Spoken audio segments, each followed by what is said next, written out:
RCF.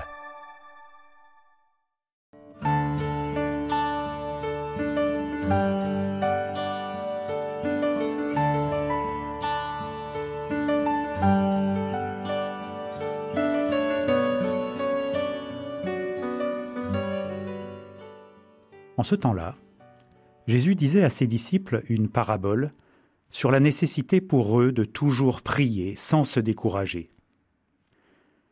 Il y avait dans une ville un juge qui ne craignait pas Dieu et ne respectait pas les hommes. Dans cette même ville, il y avait une veuve qui venait lui demander « Rends-moi justice contre mon adversaire ». Longtemps il refusa. Puis il se dit « Même si je ne crains pas Dieu et ne respecte personne, comme cette veuve commence à m'ennuyer, je vais lui rendre justice pour qu'elle ne vienne plus sans cesse m'assommer. » Le Seigneur ajouta « Écoutez bien ce que dit ce juge dépourvu de justice. Et Dieu ne ferait pas justice à ses élus qui crient vers lui jour et nuit? Les fait-il attendre? Je vous le déclare, bien vite, il leur fera justice. Cependant, le Fils de l'homme, quand il viendra, trouvera-t-il la foi sur la terre?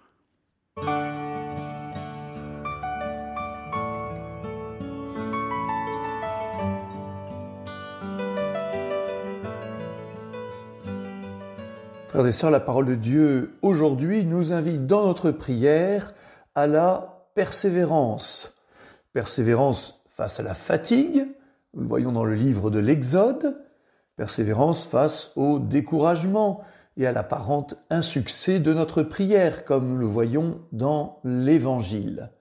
Et ici, nous parlons bien de la prière de demande. Moïse demande la victoire pour Josué. Cette veuve demande qu'on lui rende justice. Mais parfois nous disons, la prière de demande est une prière inférieure. Pourquoi? Parce qu'elle est intéressée. C'est quelque chose que nous demandons pour nous, pour les autres.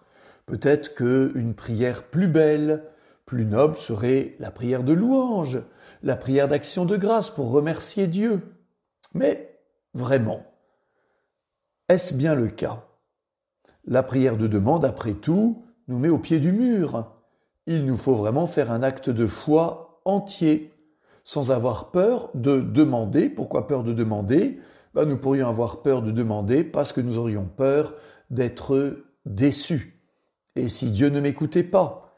Et si Dieu ne me répondait pas?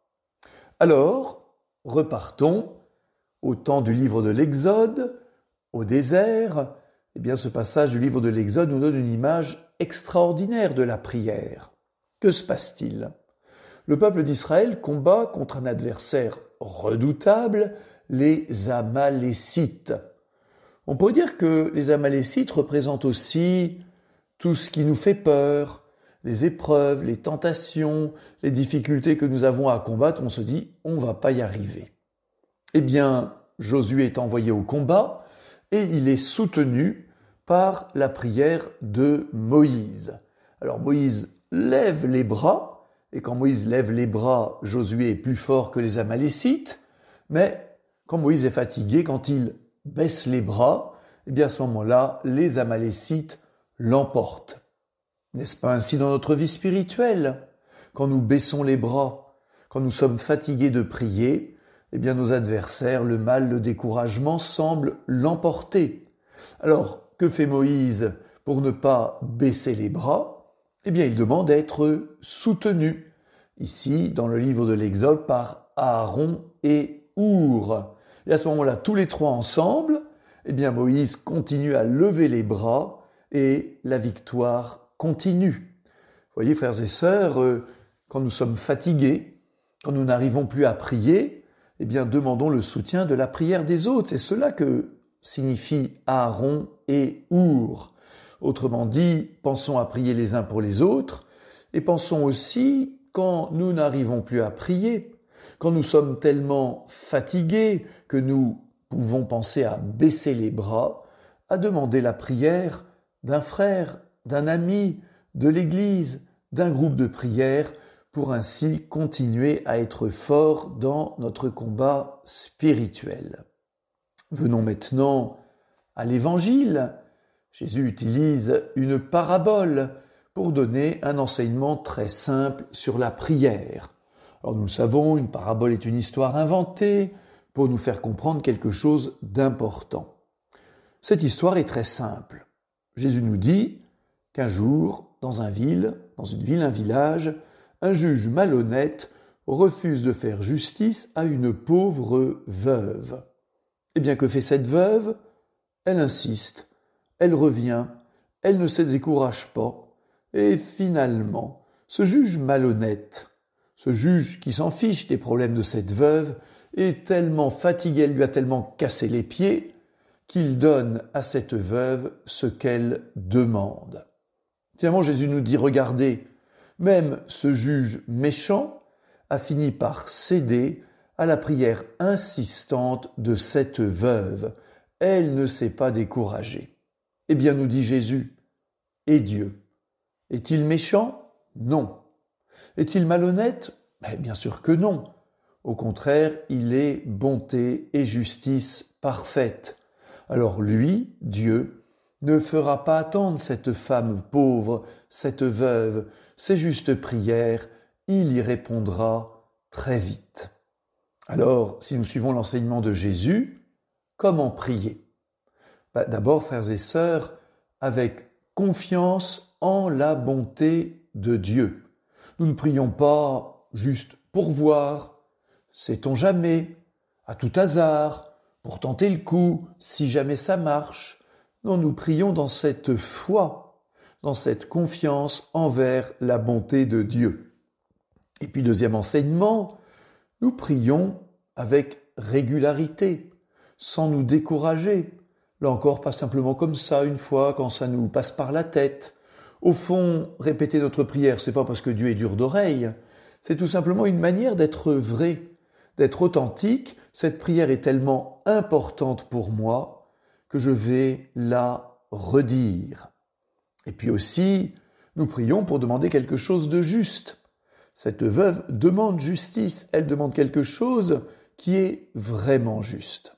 Donc peut-être pour terminer, réfléchissons un instant à notre manière de demander et à ce que nous demandons. Première question, notre demande est-elle juste ? Est-elle bonne ? Est-elle conforme à la volonté de Dieu ? Prenons un exemple. Si un enfant demande à ses parents, dites, je voudrais sortir pour faire la fête toute la nuit, même si je n'ai que 15 ans. Évidemment, cette demande n'est pas juste. Plus caricatural encore, si cet enfant demande, les parents, est-ce que je pourrais frapper mon petit frère, s'il vous plaît ? Cette demande, cette prière sera-t-elle exaucée ? Je rappelle que l'Évangile nous montre des prières refusées par Jésus. Lorsque Jacques et Jean viennent par exemple demander les premières places à côté de lui, Jésus répond « Vous ne savez pas ce que vous demandez ». Notre demande est-elle juste ? Est-elle conforme à la volonté de Dieu ?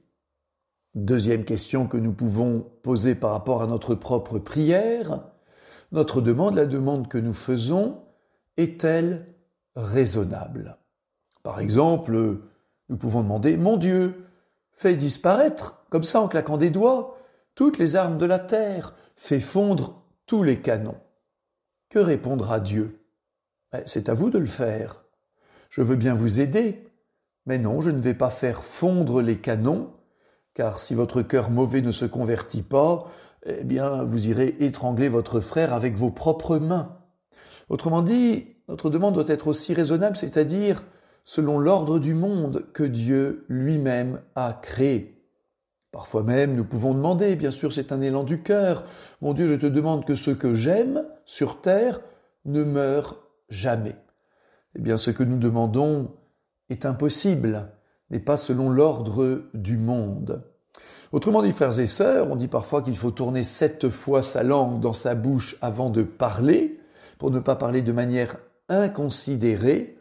Nous pouvons aussi réfléchir à nos demandes envers Dieu, pour que nos demandes soient selon la volonté de Dieu, selon l'ordre du monde que Dieu a créé, où certaines choses sont impossibles.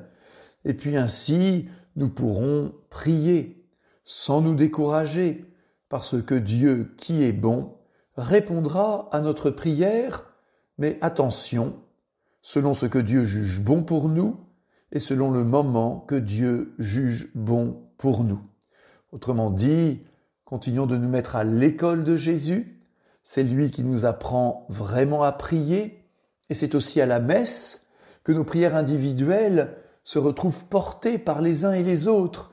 N'oublions jamais que la messe est aussi ce moment où l'Église présente à Dieu nos prières à travers la prière universelle, mais aussi nos propres intentions.